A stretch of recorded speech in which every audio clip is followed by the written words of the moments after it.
अभी टाइम हो रहा है हमारा 12:04, तारीख है 27 जनवरी। अभी देखो यहाँ पे बिल्कुल की बिल्कुल मजाक हो रखा है। किसके साथ के मजाक हो रहा है? ऑप्शन बायर के साथ। कैसे? अगर हम देखें ना, यहाँ पे टेक्निकली भी बताऊंगा, ओआई के हिसाब से बताऊंगा। यहाँ पे देखो, अभी आईवी पे नजर रखो। आईवी क्या चल रहा है देखो, 26 का eight the money, in the money 27 का, 27, आउट ऑफ द मनी भी 26। आईवी इंप्लाइड वॉलिटिलिटी कितनी ज्यादा हो रखी है, समझ रहे हो? अभी तुम्हारा एट द मनी देखो 40,700, 576 का एलटीपी, 40,700, 40,600, 633 का, मतलब एक इन द मनी ऊपर भी 632 रुपए का प्रीमियम तुम्हें देना पड़ेगा। एट द मनी में 576 का, out of the money 400, out of money भी नीचे जाओगे ना तब जाके तुम्हें 400 का प्रीमियम देना पड़ेगा। यानी कितने ज्यादा डिसएडवांटेज में हो, देख रहे हो? यहाँ पे देखो, हम जो अपना जो एक्चुअल इंटरेस्टिंग वैल्यू निकालते हैं वो किस हिसाब से निकालते हैं? Strike price minus the index value, है ना? इसी हिसाब से हम निकालते हैं। यानी कि अभी यहाँ पे क्या प्राइस चल रहा है? 40,627, ठीक है। और अभी इंडेक्स क्या है, सॉरी ओआई 40,700। यानी कि एट द मनी में हमारे जो एक्चुअल इंटरेस्टिंग वैल्यू है कितने की होनी चाहिए? 80 पॉइंट की। या you head it right, 80 point की होनी चाहिए। है कितनी? 577। यानी कि मोटा मोटा 500 रुपए का हमारा टाइम वैल्यू है यहाँ पे। यानी कि समझ रहे हो ऑप्शन बायर कितने ज्यादा वो डिसएडवांटेज में। ज्यादा दूर मत जाओ, यहाँ पे देख लो ना, out of the money, out of the money तो प्योर वो होती है टाइम वैल्यू। 529 की टाइम वैल्यू, 481 की टाइम वैल्यू, चलो 400 भाई, और 400 की टाइम वैल्यू, वो भी 400 पॉइंट नीचे आने के बाद कुछ मिलेगा तुम्हें इसमें। डेल्टा देख लो, डेल्टा कितने का होता है तुम्हारे फ्राइडे वाले दिन? डेल्टा होता है जरा जरा 50 का, 60 का। इन द मनी लेते हो तो 60 का होता है, आउट ऑफ द मनी में तो 40 का होता है। सपोज अब अगर तुमने यहाँ पे एक ट्रेड एग्जीक्यूट करा 400 के स्ट्राइक प्राइस से, क्योंकि ऑप्शन बायर इसलिए है क्योंकि उस पर पैसा कम है। 400 का तुमने लिया, कितना नीचे ले रहे हो? 1 2 3 4। अभी मैं डेल्टा देख के बताता हूँ, एक मिनट, कि यहाँ पे इस वाली स्ट्राइक प्राइस में कितने का डेल्टा है।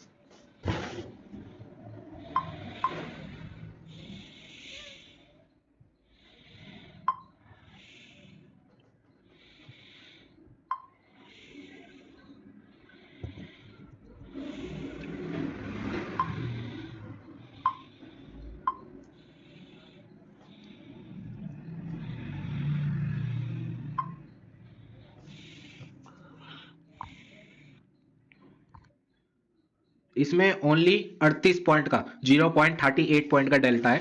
यानी कि मोटा मोटा 40 मान लो, यानी कि प्राइस अगर 100 पॉइंट से बढ़ेगा तो इसमें 40 पॉइंट की बढ़ोतरी होगी। उसमें टाइम वैल्यू कितनी होगी? इतनी की है बिल्कुल। इसमें जो हमारा थीटा है, उसमें जो हमारा थीटा आ गया वो 58 पॉइंट का है। यानी कि ऑप्शन बायर, अगर इसमें कुछ लोग समझ रहे होंगे, ग्रीक्स के जो थोड़े छोटे मोटे भी बेसिक भी समझ रहे होंगे ना, उन्हें पता लग गया होगा कि ऑप्शन बायर आज कितने बड़े डिसएडवांटेज में। उसके बावजूद भी हम इस मूव को देख के, इस बड़े वाले मूव को देखने के बाद हम क्या करते हैं? ऑप्शन बाइंग शुरू कर देते हैं, पुट बाय करना शुरू कर देते हैं।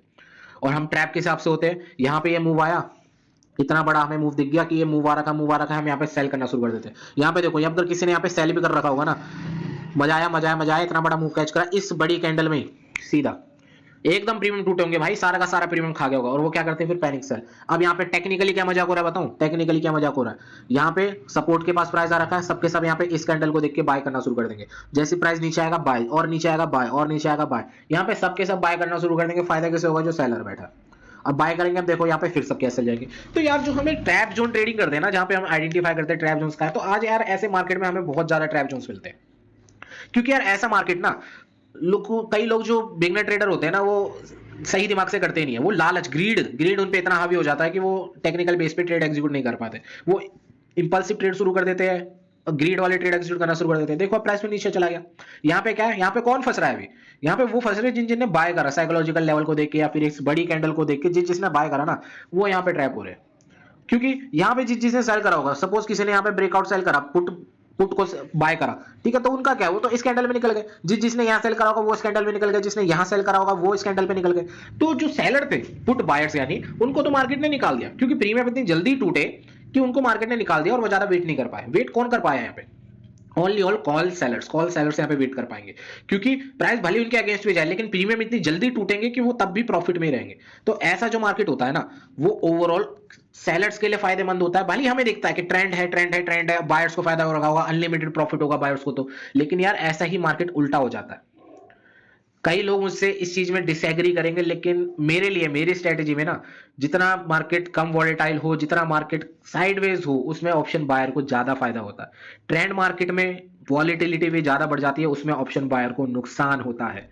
प्राइस ऊपर जाता है, सपोज एक कैंडल में प्राइस ने 200 पॉइंट का मूव दिया और तुम बीच में घुस गए, 100 पॉइंट का तुम्हें भी मूव मिल गया, प्राइस थोड़ा सा भी रिट्रेस करने आएगा ना, तुम कॉस्ट पे आ जाओगे और तुम्हें निकलना पड़ जाएगा, तुम्हारी इंडेक्स पे कॉस्ट तक आते आते तुम्हारा लॉस चलना शुरू हो जाएगा, एसएल तो भाड़ में जाए, तुम्हारा कॉस्ट प्राइस पे तुम्हारा एसएल आ जाएगा। तो यार इस तरीके से ऑप्शन बायर यहाँ पे ट्रैप होते हैं, इसी तरीके से ऑप्शन बायर की साइकोलॉजी काम करती है। ऑप्शन बायर तो सिर्फ और सिर्फ पैसा देने आता है, लेने कुछ भी नहीं आता ऐसे मार्केट में। मैं सही सजेस्ट करूं तो मार्केट जब 200 300 400 की अगर रेंज में रहता है ना, तो उसमें ऑप्शन बायर पैसा कमाता, ठीक है, क्योंकि ऑप्शन सेलर वहां पे पैसा लेके बैठ जाता है, हेज करता है, स्प्रेड करता है, कुछ भी करता है, वहां पे वो स्ट्रैप जोन्स बनते हैं, उसमें ऑप्शन बायर पैसा कमाता।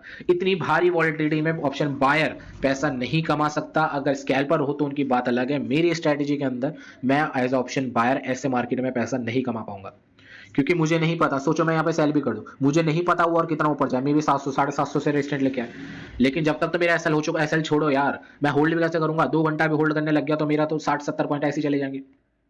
तो ये टाइम वैल्यू इसी तरीके से काम करती है। ऊपर से अगर मुझे इन द मनी खेलना है ना, तो आज मुझे इतने रुपए देने पड़ेंगे, कम से कम मुझे 800 पॉइंट्स का प्रीमियम देना पड़ेगा, 800 रुपए का प्रीमियम देना पड़ेगा, क्योंकि यार मैं एज ऑप्शन बायर में हमेशा इन द मनी में रहता हूँ, मैं कभी भी एट द मनी तो भूखे भी नहीं और आउट ऑफ द मनी कभी नहीं लेता। एट द मनी में सबसे ज्यादा तुम्हारा प्रीमियम डीके होता है, एट द मनी कभी नहीं लेना चाहिए। जो लोग कहते हैं ना option buyer at the money ले लो, भाई कभी मत लो।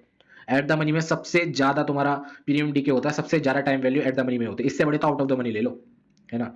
तो आउट ऑफ द मनी मैं कभी नहीं लेता, आउट ऑफ द मनी में, क्योंकि इंटरेस्टिंग वैल्यू है ही नहीं, वो तो सीधा सीधा सीधा तुम्हारा टाइम वैल्यू ही है। तो सबसे बढ़िया जो लो इन द मनी लो, मैं भी इन द मनी लेता हूँ, उसमें रिस्क थोड़ा बढ़ जाता है, लेकिन यार रिस्क उस हिसाब से लो ना कि अगर 1 पॉइंट, मैं तो रिस्क बताऊँ किस हिसाब से लेता हूँ कि 80 पॉइंट अगर मैं इंडेक्स में लगाता हूँ 80 पॉइंट में देने के लिए तैयार हूँ, तो इस हिसाब से मैं रिस्क लेने के लिए तैयार होता हूँ, इसलिए मैं इन द मनी में ज्यादा ट्रेड एग्जीक्यूट करना पसंद करता हूँ। आज मैं ट्रेड इसलिए एग्जीक्यूट नहीं करने वाला, पहले रीजन मैंने पिछली वीडियो में बता दी क्यों नहीं लूंगा, और दूसरा रीजन मैंने इस वीडियो में बता दिया कि पहली बात इंप्लाइड वॉलिटिलिटी काफी ज्यादा हो रखी है, मतलब एक्सपेक्टेशन से काफी ज्यादा इंप्लाइड वॉलिटिलिटी काफी ज्यादा है, और टेक्निकल में मुझे दिख रहा है कि यहाँ पे ऑप्शन बायर्स को वो ट्रैप करने के लिए आ रखा है और कुछ भी नहीं आ रखा है, सेलर्स को पैसा कमाएंगे, ऑप्शन बायर आज पैसा दे के ही जाएंगे।